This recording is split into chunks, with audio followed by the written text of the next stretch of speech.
Surat untuk Tuhan, Leo Clayden. Pada suatu pagi yang biasa, dari musim yang sudah kulupa, kutemukan namamu bersama cahaya. Dan sejak itulah aku mengembara, mencari engkau tanpa alamat. Mula-mula aku bertanya pada seorang tua yang bijaksana, apakah ia mengenal engkau? Ia cuma menggeleng kepala dan berkata, dia lebih tua dari gurun, lebih muda dari embun. Mungkin langit masih mengenalnya. Aku melihat kanak-kanak, begitu muda seperti fajar, main kejaran di pantai pasir dan bertanya, apakah mereka melihat engkau? Semua heran dan berkata, ia belum tiba di sini. Engkau datang terlalu dini. Aku pergi ke taman kota, melihat sepasang anak muda, asik masyuk di mabuk asmara. Mungkinkah mereka mengenal engkau? Yang laki-laki itu berkata, ia hidup dalam dongeng dari beribu tahun lalu. Sisa namanya masih tercatat dalam sebuah perkamen tua. Yang perempuan lalu menambah, sungguh pun hidup begitu indah. Riwayat kita teramat singkat.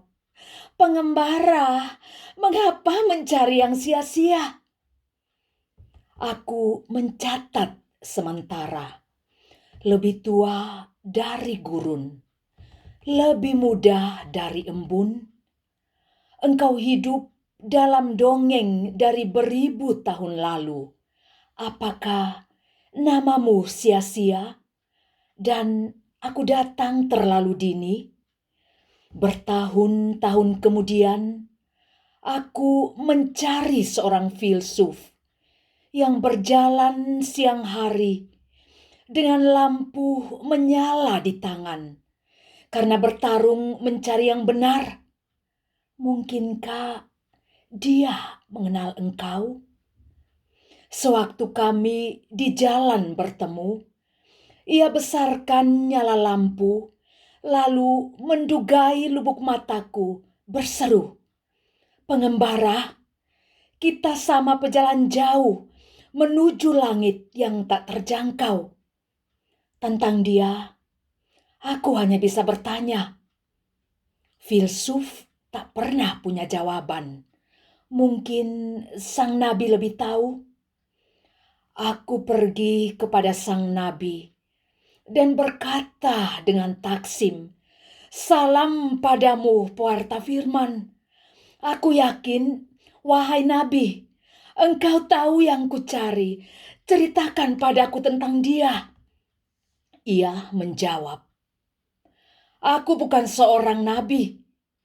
Pewarta sabda hanyalah suara yang berseru di padang gurun.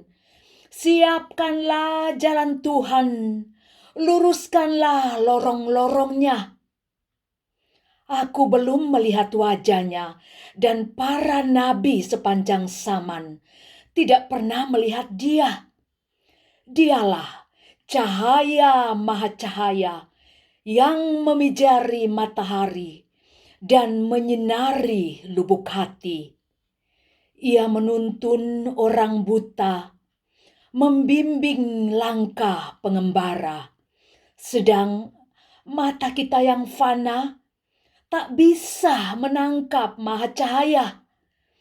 Kudengar dentang lonceng gereja memanggil umat beribadah. Aku pergi membawa namamu, lalu bertanya kepada pendeta, Ia menjawab, gereja mewarisi nama ini, memanggil dia dalam ibadah, tapi maknanya tetap rahasia. Coba tanya si ahli kitab, mungkin dia yang lebih tahu. Aku pergi ke ahli kitab, mengucapkan salam dan bertanya, tapi dia tak sempat mendengar. Rupanya sudah berabad-abad ia menggali ayat suci dan sekarang terperangkap dalam guanya sendiri. Ketika akhirnya kami bertemu, kata-katanya begitu pelik sampai aku tak dapat mengerti. Mengapa mesti sekian sulit membuat namamu rumpil rumit? Adakah relung luka di gua menyesatkan dia dari firman-Mu? Aku berpikir sebaiknya pergi kepada penyair. Dia menyambutku dalam diam, menggumam sajak yang tak selesai. Pada mulanya adalah sunyi, dan sunyi itu melahirkan kata, dan kata menciptakan alam semesta, dan alam semesta menyanyikan mada, dan semua mada kembali ke sunyi di baris terakhir semua puisi. Tapi tak pernah seorang penyair berhasil menulis bait itu. Mungkin Pertapa lebih mengenal rahasia sunyi. Aku pergi ke padang gurun, lalu menemui sang Pertapa. Ia dulunya seorang kaya, menjual tuntas semua harta dan hidup menyepi mencari sunyi. Sebelum kutanyakan sepatah kata, ia mendengar debur jantungku dan berkata, lebih kaya dari cinta, lebih miskin dari rindu. Itulah dia. Makanya harta yang habis terjual tidak cukup membayar jalan untuk sampai ke hadiratnya. Mungkin sekali fakir miskin lebih mengenal wajah itu. Sesampai ke pondok fakir miskin, aku langsung melupakan namamu. Yang kulihat, yang kuingat, hanyalah wajah kanak-kanak dengan igawan dalam demam. Menjerit pedih minta nasi, sedang ibunya menjual diri untuk membeli sepotong roti. Pernah sang ayah mengedar ganja untuk memanen uang murah, tapi semua tinggal mimpi. Ia pergi tak pernah kembali. Maka di sini, di laut derita, bisakah seorang mengelak teriak dari kapal yang sedang karam? Apa makna semua doa, mada puji dan nyanyi ibadah bagi mereka yang kini tenggelam? Sungguh, di laut duka, aku telah melupakan engkau. Namamu tak lagi penting untukku. Tak mungkin namaku tak pernah berarti untukmu jua.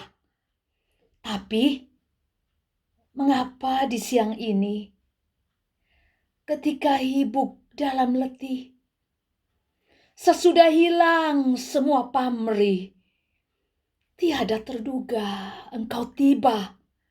Oh, cahaya maha cahaya, sunyi suci yang melahirkan kata, lebih kaya dari cinta, lebih miskin dari rindu.